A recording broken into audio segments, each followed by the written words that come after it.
Side खबरों के लिए सब्सक्राइब करें फ्लेम मीडिया और उसके बाद बेल आइकन को प्रेस करें ताकि सबसे पहले आपको मिले एक्सक्लूसिव खबरें।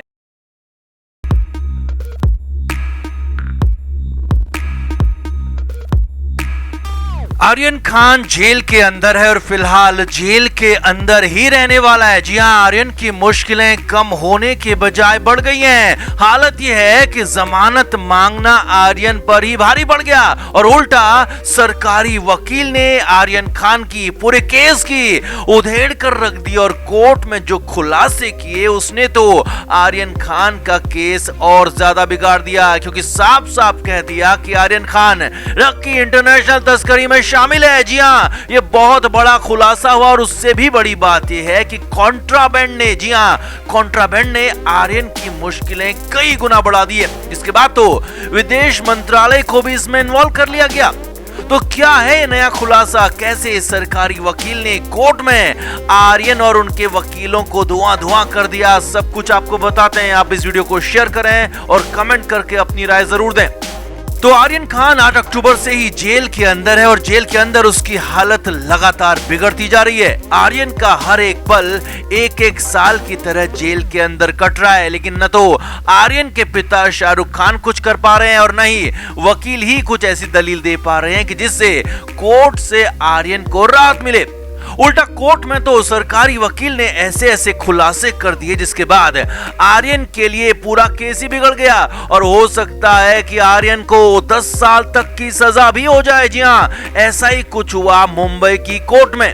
Additional solicitor general Anil Singh यानी कि सरकारी वकील ने आर्यन खान पर इंटरनेशनल ड्रग तस्करी का सबसे बड़ा और गंभीर आरोप लगाया, बड़ा खुलासा कर दिया।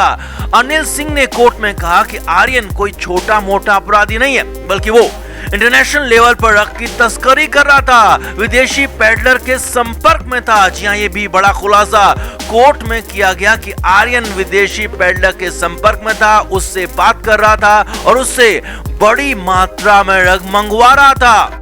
अनिल सिंह ने आगे कहा कि अब बड़ी मात्रा कोई खुद के लिए तो नहीं मंगाएगा, यानी कि साफ है कि आर्यन ड्रग की इस बड़ी मात्रा को तस्करी के लिए, कमर्शियल यूज के लिए मंगा रहा था, जिसके बाद तो कोर्ट में हंगामा हो गया।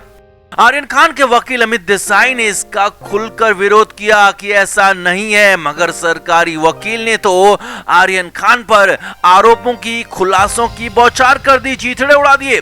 सरकारी वकील अनिल सिंह ने कहा कि आर्यन खान कॉन्ट्राबैंड ले रहा था और वो और उसके साथी यानी कि मर्चेंट के पास से कॉन्ट्राबैंड मिला है और विदेशी पेडलर से बातचीत में भी साफ है कि ये पूरा गैंग था, गैंग की तरह काम कर रहे थे और कॉन्ट्राबैंड का पूरी तरह से इन्वॉल्वमेंट था।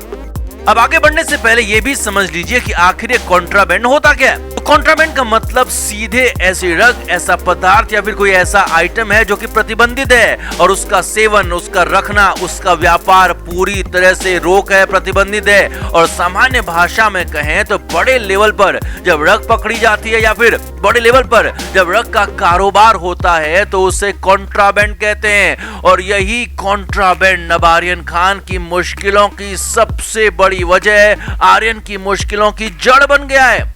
आगे देखिए, सरकारी वकील अनिल सिंह ने बताया कि इस पूरे मामले में विदेश मंत्रालय को भी इन्वॉल्व किया गया है। जी हां, सरकारी वकील ने बताया कि विदेश मंत्रालय से उस विदेशी पेडलर की गिरफ्तारी के लिए मदद मांगी गई है जो कि आर्यन खान के संपर्क में था। सरकारी वकील ने बताया कि उस विदेशी का पता लगाने और उसे पकड़ने के लिए कोशिशें जारी हैं और विदेश मंत्रालय ने भी इस पर मदद का पूरा भरोसा दिया है। सरकारी वकील ने कोर्ट में आर्यन खान की कॉन्ट्राबैंड को लेकर वो चैट भी पढ़ी जो कि उसने ड्रग पेडलर से की थी और जिसमें बड़ी मात्रा को लेकर साफ बातचीत हो रही थी। और कोर्ट में सरकारी वकील ने कहा कि ये पूरी बातचीत इंडिकेट करती है कि ये पूरा इंटरनेशनल गैंग है। अब यही व्हाट्सएप चैट भी हम आपको जल्दी दिखाएंगे, बहुत जल्द हम आपके लिए ये पूरी व्हाट्सएप चैट भी लेकर आएंगे कि आर्यन खान ने किससे बात की, कैसे बात की और क्या क्या बात की। जल्दी वो चैट हम आपके लिए लेकर आएंगे। लेकिन इधर कोर्ट में सरकारी वकील ने उसके कुछ अंश पढ़े और बताया कि 20 लोग पकड़े गए हैं और ये गैंग की तरह चल रहे थे। इन सभी का आपस में सीधा संबंध है और एक को भी, यानी कि एक आर्यन खान को भी इनसे अलग नहीं किया जा सकता है। आर्यन खान भी पूरी तरह से इनके गैंग में शामिल था, ऐसा सरकारी वकील ने कहा।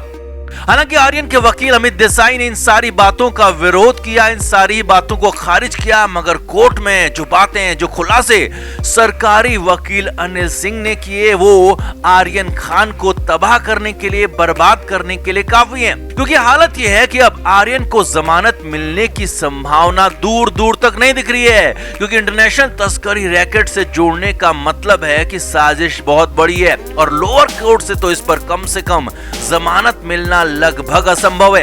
यानी कि आर्यन खान की मुश्किलें अब आसमान पर पहुंच चुकी हैं और आर्यन के पास अब रोने, पछताने, खुद को कोसने के अलावा कोई दूसरा चारा नहीं है, क्योंकि फिलहाल आर्यन जेल से बाहर आने वाला नहीं है और आर्यन पर जो आरोप लगाए गए हैं, आर्यन पर जो धाराएं लगाई गई हैं, वो साबित हो जाती हैं तो आर्यन खान को 10 साल तक की भी सजा हो सकती है। जी हां, आर्यन खान को 10 साल के लिए जेल के अंदर रहना पड़ सकता है। यानी कि 24 साल के आर्यन खान अगर जेल से बाहर नहीं आ पाते हैं, अगर वो बच नहीं पाते हैं, तो फिर एक तरह से उनकी जवानी जेल के अंदर सलाखों के पीछे ही गुजर सकती है।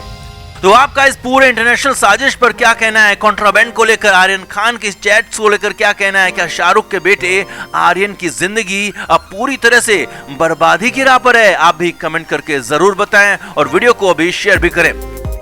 तो शाहरुख खान पुरजोर कोशिश कर रहे हैं कि कैसे भी आर्यन को बेल मिल जाए, आर्यन जेल से बाहर आ जाए और उसके बाद जो भी लड़ाई होगी लड़ ली जाएगी।